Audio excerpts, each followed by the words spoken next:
Hi hello ಪ್ರೀತಿಯ ವಿದ್ಯಾರ್ಥಿ ಮಿತ್ರರೇ, ಪುನರ್ವೇಜು ಸಂಸ್ಕಾರಕ್ಕೆ ಸ್ವಾಗತ ಸುಸ್ವಾಗತ. ಈ ಒಂದು ವಿಡಿಯೋದಲ್ಲಿ ಮೊದಲ ಕಿರು ಪರೀಕ್ಷೆಗೆ 40 ಅಂಕಗಳಿಗೆ ನೀವು ಯಾವ ಒಂದು ಪಠ್ಯಕ್ರಮವನ್ನು ಅನುಸರಿಸಬೇಕು ಅನ್ನೋದನ್ನ ಈ ಒಂದು ವಿಡಿಯೋದಲ್ಲಿ ನಾವು ನೋಡ್ತಾ ಹೋಗೋಣ. ಅಕಸ್ಮಾತ್ ನಿಮಗೆ ಏನಾದರೂ ಕೂಡ ಇಂಪಾರ್ಟೆಂಟ್ ಕ್ವಶನ್ಸ್ ಬೇಕು ಅಂತಂದ್ರೆ ಕಮೆಂಟ್ ಬಾಕ್ಸ್ನಲ್ಲಿ ಕಮೆಂಟ್ ಮಾಡಿ.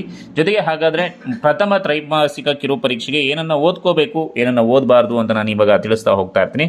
ಮೊದಲಿಗೆ ನೀವು ಕಾನ್ಸಂಟ್ರೇಷನ್ ಮಾಡಬೇಕಾಗಿರೋದು 40 ಮಾರ್ಕ್ಸ್ಗೆ ಏನೇನು ಪದ್ಯ ಭಾಗದಲ್ಲಿ ಯಾವುದನ್ನು ಓದಬೇಕು, ಗದ್ಯ ಭಾಗದಲ್ಲಿ ಯಾವುದನ್ನು ಓದಬೇಕು, ಜೊತೆಗೆ ವ್ಯಾಕರಣ ಭಾಗಕ್ಕೆ ಸಂಬಂಧಪಟ್ಟ ಹಾಗೆ ಏನನ್ನ ಓದ್ಕೋಬೇಕು ಅಂತ ತಿಳಿಸ್ತಾ ಹೋಗ್ತೀನಿ.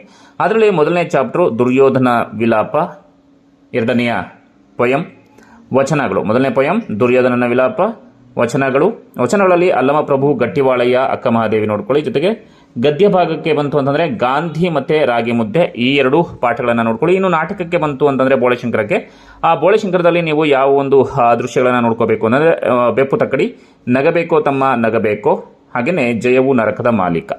ಇನ್ನು ವ್ಯಾಕರಣ ಭಾಗಕ್ಕೆ ಬಂತು ಅಂತಂದ್ರೆ ಬಿಡಿಸಿ ಬರೆಯಿರಿ ನೋಡ್ಕೊಳ್ಳಿ.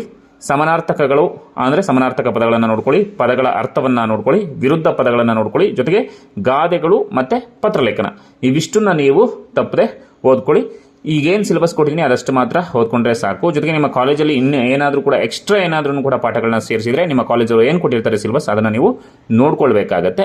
ಏನಾದರೂ ಡೌಟ್ಸ್ಗಳಿದ್ರೆ ಕಮೆಂಟ್ ಬಾಕ್ಸ್ನಲ್ಲಿ ಕಮೆಂಟ್ ಮಾಡಿ. ನಿಮಗೆ ಯಾವುದಾದ್ರೂ ನೋಟ್ಸ್ಗಳು ಬೇಕು ಅಂತಂದ್ರೂ ಕೂಡ ಕಮೆಂಟ್ ಬಾಕ್ಸ್ನಲ್ಲಿ ಮಿಸ್ ಮಾಡದೇ ಕಮೆಂಟ್ ಮಾಡಿ. ಈ ಒಂದು ಮಾಹಿತಿಯನ್ನು, ಈ ಒಂದು ವಿಡಿಯೋನ ನಿಮ್ಮ ಎಲ್ಲ ಫ್ರೆಂಡ್ಸ್ಗಳಿಗೂ ಕೂಡ ಶೇರ್ ಮಾಡಿ. ಧನ್ಯವಾದಗಳು.